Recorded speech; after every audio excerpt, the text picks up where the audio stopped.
10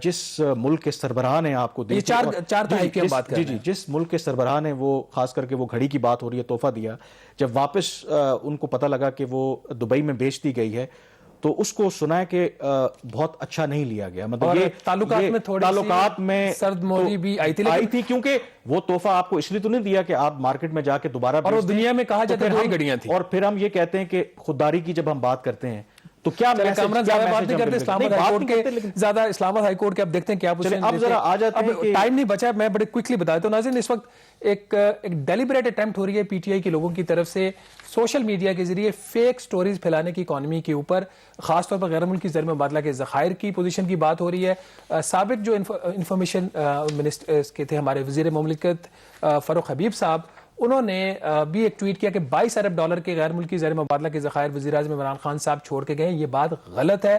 جو آخری number state Bank of Pakistan نے دیا ہے وہ کوئی نمبر $10.8 ارب کا جو اسٹیٹ بینک آف پاکستان کے پاس ہے. یاد رہے اس میں تقریباً $9.5 سے $10 ارب وہ ہے جو دوسرے ممالک نے ڈپازٹ کروایا ہوا ہے, اس کے اوپر ہم سود بھی دیتے ہیں لیکن ہم یوز نہیں کر سکتے.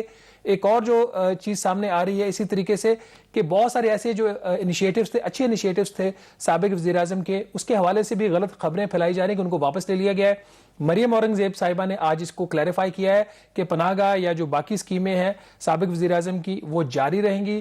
تو باقی اوور آل جو ایشو ہے اکانومی کا اس کے اوپر ہم ڈسکس کرنا چاہتے ہیں. ابھی ہمیں یہاں پہ ایک چھوٹی سی بریک لینی پڑے گی, بریک کے بعد اس پہ بات کریں گے. لیکن جو بڑی بات یہ ہے کہ اس وقت حکومت پاکستان نے یہ فیصلہ کیا ہے کہ جو موجودہ پاکستان کی اکانومی کے حالات ہیں, پاکستان کے پاس اس وقت اس کے علاوہ کوئی چارہ نہیں ہے کہ دوبارہ آئی ایم ایف کے پروگرام میں جایا جائے. تو اگر حکومت دوبارہ آئی ایم ایف کے پروگرام میں جاتی ہے تو اس کی پھر کیا اس کے اثرات ہوں گے عوام کے اوپر, اس کے اوپر بات کریں گے ایک بریک کے بعد.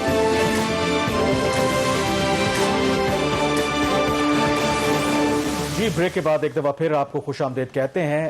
اس حکومت کے لیے, وزیر اعظم شہباز شریف صاحب کے لیے سب سے جو بڑا چیلنج ہے وہ ہے کہ معیشت کو کس طرح سے درست سمت پر ڈالنا ہے, اور کیا اس چیلنج سے وہ نمٹ پائیں گے. اس پر مزید بات کرنے کے لیے ہمارے ساتھ اسٹوڈیوز میں موجود ہیں محمد زبیر صاحب. یہ ممبر ہیں پرائم منسٹر کی اکنامک ٹیم کے, اور شاید جب اپوزیشن میں تھے تو آسان ہوتا تھا تنقید کرنا, آپ گورنمنٹ میں آ گئے ہیں تو ظاہر ہے کہ ذرا ان کے لیے چیلنجنگ ہوگا. تو سب سے پہلے جو ابھی تک انٹریکشن ہوئی ہے آپ کی وزیر اعظم کے ساتھ, تو امپریشن یہی آیا ہے کہ وزیر اعظم صاحب نے بھی کہا ہے کہ جو تحریک انصاف کی حکومت ہے وہ تو معیشت کو تباہ کر کے چلی گئی ہے. تو تھوڑا سا ایکسپلین کریں گے کہ کیا اس وقت سٹیٹ آف اکانومی ہے پاکستان کی. آئی تھنک ایک تو وہ کہتے ہوئے بھی پاکستانی آرڈنری پاکستانیز کے لیے ان کے کان پک گئے کہ جب بھی حکومت آتی ہو کہتی پچھلی حکومت تباہ کر کے گئی ہے. So having said that really مطلب دا نمبرز کو اگر آپ دیکھیں, موٹے موٹے نمبرز کو دیکھیں تو سب سے بڑا پرابلم, سب سے بڑا میرا خیال ہے,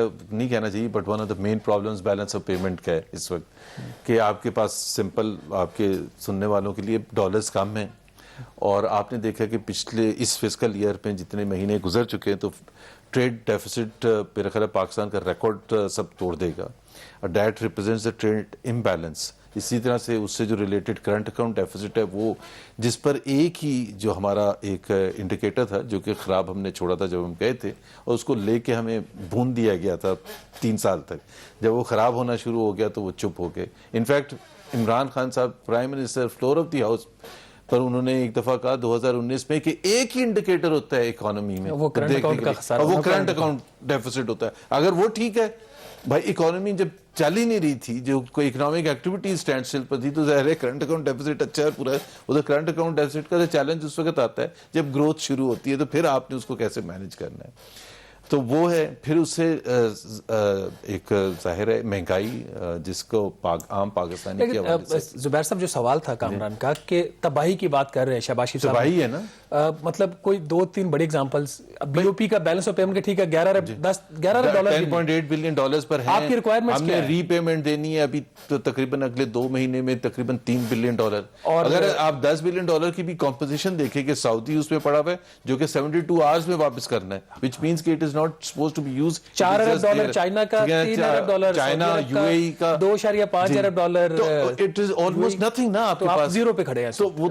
تو ایک تو وہ زیرو پر کھڑے, اور دوسری بات یہ ہے کہ ابھی ہم نے کوئی سرپلس کریٹ کرنا نہیں شروع کیا، تو یہ جو آپ کا جو پریشر آئے گا ڈالر پر وہ بڑھتا چلا جائے گا. کہنے کا مطلب یہ ہے کہ ان دا 4th ایئر اور almost ending the 4th year ہمیں آئی ایم ایف کے پاس واپس جانا ہے. اچھا یہی اب آئی ایم ایف کے پاس اگر آپ واپس نہیں جاتے ہیں، یہ بڑا امپورٹنٹ ہے، اگر ہم واپس نہیں جاتے ہیں تو آپ کا جو یہ ڈالر میں سٹیبلٹی ہے یہ نہیں آئے گی اور یہ خراب سے خراب تر ہوتی چلی جائے گی. مہنگائی ابھی آپ اشاریہ دیکھ لیں نا، جہاں ہم چھوڑ کے گئے تھے، ابھی کوئی پاکستان میں کلیم نہیں کر سکتا کہ اس وقت مہنگائی جو ہے سیریس چیلنج ہے عام پاکستانی کے لیے. انفیکٹ جو اکانومسٹ کے حساب سے جو ٹریک کرتا ہے وہ کنٹریز کو، اس میں 3rd ہائیسٹ ہے. I mean 3rd highest is not a enviable situation. اسی طرح سے آپ ان امپلائمنٹ لے لیں، اسی طرح سے آپ غربت لے لیں، اسی طرح سے آپ کوئی اور انڈیکیٹر لے لیں جو آپ تباہی کے رہنے پر ہی ہے. اگر آپ تو آپ کو کس نے کہا تھا کہ تحریک عدم اعتماد لے کے آئے جب آپ کو پتا تھا کہ ایسی سچویشن تھی؟ یہ اسد عمر کو بیل آؤٹ تو نہیں کیا آپ نے؟ نہیں. اچھا یہ بڑا انٹرسٹنگ ہے. دیکھیں اس کا ایک آنسر تو بڑا سمپل سا ہے. We are a political party and we compete for power. لوگ پتہ نہیں کیوں کہتے ہیں یار آپ تو پاور کے لیے کمپیٹ کر. بھائی آف کورس پولیٹیکل پارٹی یا ڈیموکریٹک ہو، ریپبلکن ہو، لیبر ہو، کانگریس ہو، اس کا اسینشلی یہ تو ہم کمپیٹ کر رہے ہیں پاور کے لیے. اور جب بھی موقع ملے گا آپ یہ تو نہیں چوز کرتے کہ اب یہ الیکشن ہونے والے ہیں اور سچویشن اکانومی کی اتنی خراب ہے، اگر ہم جیت گئے تو کیا ہوگا. Having said that آپ ہاتھ کھڑا کرتے ہیں، آپ کہتے ہیں this is where we are اور انشاءاللہ تعالیٰ یہاں سے ہم آگے لے کے جائیں گے slowly but surely. I M F کے پاس جانے کا اصولی فیصلہ ہو گیا، وہ کل ڈیپینڈ کرتا ہے کہ جی کیا کنڈیشنز ہوتی ہیں، بٹ جو ہو گیا فیصلہ ٹھیک ہے. اب جو شرائط ہے چوائس آپ کے پاس ہے تو مجھے بتا دیں. ہم کہتے ہیں جی آپ جائیں واپس، پھر ہم آپ سے پوچھیں گے. ٹھیک ہے آپ جائیں نا، پھر پوچھیں گے آپ. اب آئی ایم ایف کی جو شرائط آن ٹیبل ابھی بھی ہیں، جیسے آپ نے جولائی سے جو بھی حکومت ہے ان کی تو پاکستان کے ساتھ شرائط ہے نا. جولائی سے آپ نے جو سیلریڈ کلاس ہے اس کی ٹیکس سلیبز میں 30% اضافہ کرنا ہے. آپ کے جو باقی جی ایس ٹی کی ایگزمپشنز ہیں، فرٹیلائزر ہے، باقی جو رہ گئی ہیں چند ایک، وہ بھی آپ نے ساری وڈرا کرنی ہے. اس کے ساتھ آپ نے روپے کو بالکل اس کی ایکسچینج ریٹ کو ٹچ نہیں کرنا، مطلب مارکیٹ انٹرونشن نہیں کرنی. چوتھا آپ کی بجلی کی قیمتیں اوور ڈیو ہیں، آپ نے بڑھانی ہے. تو یہ تو وہ سارے ریسیپیز ہیں. بتاؤں based on my own experience, آپ کو پتا ہے جب وہ ڈار صاحب تھے یہاں فائنانس منسٹر اور میں پرائیویٹائزیشن میں تھا، تو جو 12 ریویوز تھے آئی ایم ایف پروگرام میں ہم گئے تھے، تو 12 ریویوز میں، اور وہ تو ایک ایکچوئل ریویوز 4-5 دن کا ہوتا تھا دبئی میں، اور اس کے علاوہ جو بیک ڈور پہ جو بھی بات چیت ہو، تو فارچونیٹلی ہے. میرا ایک بڑا سمپل سے ہمیشہ سے رہا ہے، آئی ایم ایف کے لوگ بھی ہمارے اور میری آپ کی طرح ہی ہیں نا، صرف گورے ہوتے ہیں. تو آپ نے لاجک سے کنونس کرنا ہے کہ we have to run a political economy. سن لیں، پولیٹیکل اکانومی. ہم آپ کو ایک زمانے میں آپ کو یاد ہے کہ ان سے شدید پریشر تھا کہ پی آئی اے کا یہ کٹ آف ڈیٹ ہے، آپ نے پرائیویٹائز کرنا ہے. وہاں سٹرائک چل رہی ہے، 2 شہید ہو گئے امپلائیز، اور وہ کہہ رہے ہیں کہ جی آپ کی ڈیڈ لائن آ رہی ہے. سر اس دفعہ صورتحال مختلف ہے، میں اس لیے آپ کو بات کاٹ رہا تھا. اس دفعہ صورتحال مختلف ہے. جو حکومت جا چکی ہے وہ 3 دفعہ وعدے کر کے مکر گئی. بورڈ کے سامنے جو ڈاکومنٹس پیش ہوئے اس کے اوپر ہم سٹینڈ نہیں کر سکے. تو آئی ایم ایف کے بورڈ کے لیے شہباز شریف صاحب ہوں، عمران خان صاحب ہوں، یہ بات ہے گورنمنٹ آف پاکستان کی جو لون ہے guaranteed. There's a big difference, excuse me. نہیں سر آپ کیا میں آپ کو بڑا سمپل، ایک کریڈیبلٹی ہوتی ہے، ایک پارٹی کا ایک نام ہوتا ہے. دیٹ از وائی بغیر مجھے نہیں پتا تھا، میرے سے کسی نے پوچھا تھا، میں نے کہا ووٹ آف نو کانفیڈنس ہو جائے گا نا تو آپ اسٹاک اس کا ریئیکشن مارکیٹ میں دیکھ لینا. وہ کیوں ریفلیکٹ کرتا ہے مارکیٹ میں. 2013 میں چلے جائیں آپ، 19,000 پوائنٹ پر تھا. جیسی مئی 11 کو الیکشن ہوا ہے اور دھڑ دھڑ مارکیٹ. سر یہ اس کا جواب میں آپ کو اس کا زبیر صاحب سب سے زیادہ امپورٹنٹ چیز ہوتی ہے کہ آپ کے کانفیڈنس کریڈیبلٹی آپ کی ہے یا نہیں ہے. سو بالکل وہ مشکل ہوگا ان کے لیے، حکومت پاکستان ہے.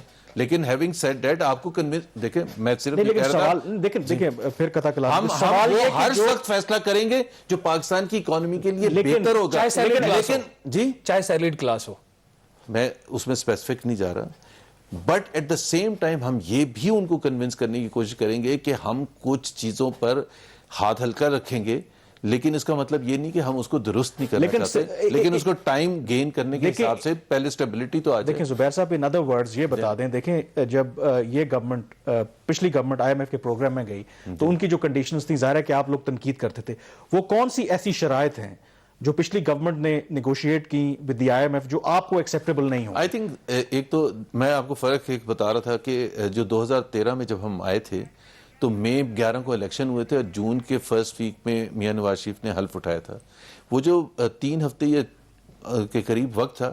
ہم May 20 کو, by the way this was my first task, کہ کوئی ٹیم جا رہی تھی سیکٹری فائنینس وغیرہ وقار مسعود وغیرہ کے, تو میں دبئی میں وہاں گیا تھا, اور ہم نے جون کے اینڈ میں کنکلوڈ کر دیا تھا IMF یہاں 8. سو ایک تو دا کریڈیبلٹی وہ 8 مہینے, and I think Asad Umar کا ون آف دا ریزنس کہ جو ان کو ریلیو کیا گیا تھا was the inability to conclude the IMF اور اس میں جہانگیر ترین کا بڑا رول تھا. یہ بات اسد عمر کو ہم بلیم تو کرتے ہیں, نہیں جانا ہے نہیں جانا, مارکیٹس کو پتہ نہیں, گلوبل انسٹیٹیوشنز کو پتہ نہیں کہ کس طرح سے. جنوری 2019 میں یہ فیصلہ ہو گیا تھا کہ ہم نے IMF میں جانا ہے. اور دوسری بات آپ جو کہہ رہے تھے نا کون سی شاید, بھائی by the end of 4th year تو آپ you should have done away with IMF. چوتھے سال کے آخر میں سخت شرائط کون ماننا شروع کرتا ہے؟ I mean this is the difficult part of it. یہ بریک لیتے ہیں اور بریک کے بعد مزید ڈسکس کریں گے. جو سب سے بڑا ایک اور چیلنج ہے وہ ظاہر ہے کہ مہنگائی ہے. اگر آپ دیکھیں 3.5 پونے 4 سال میں تحریک انصاف کی حکومت جو رہی, ایوریج جو گروتھ ہے, جو انفلیشن ریٹ ہے وہ ڈبل ڈیجٹ میں رہا ہے. تو کیا اس پر یہ گورنمنٹ قابو کر پائے گی؟ بریک کے بعد اس پہ بات کرتے ہیں.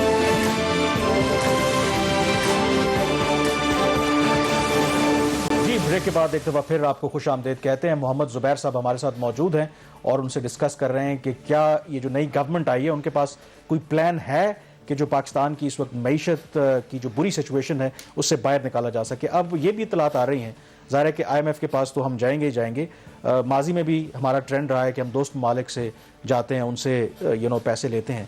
تو سنا ہے کہ شہباز صاحب سعودی عرب اور چین کے دورے پر جا رہے ہیں. تو کیا one of the objectives of this visit is کہ ان سے ہم کوئی فائنینشیل بیل آؤٹ پیکج لینے کی کوشش کریں؟ میں آپ کو بتا دوں کہ شہباز صاحب بالکل اس چیز کے اگینسٹ ہے کہ جی بیل آؤٹ پیکج. میں آپ کو بالکل فیکٹ بتا رہا ہوں, اور یہ ریسنٹ ڈیز کی بات ہے.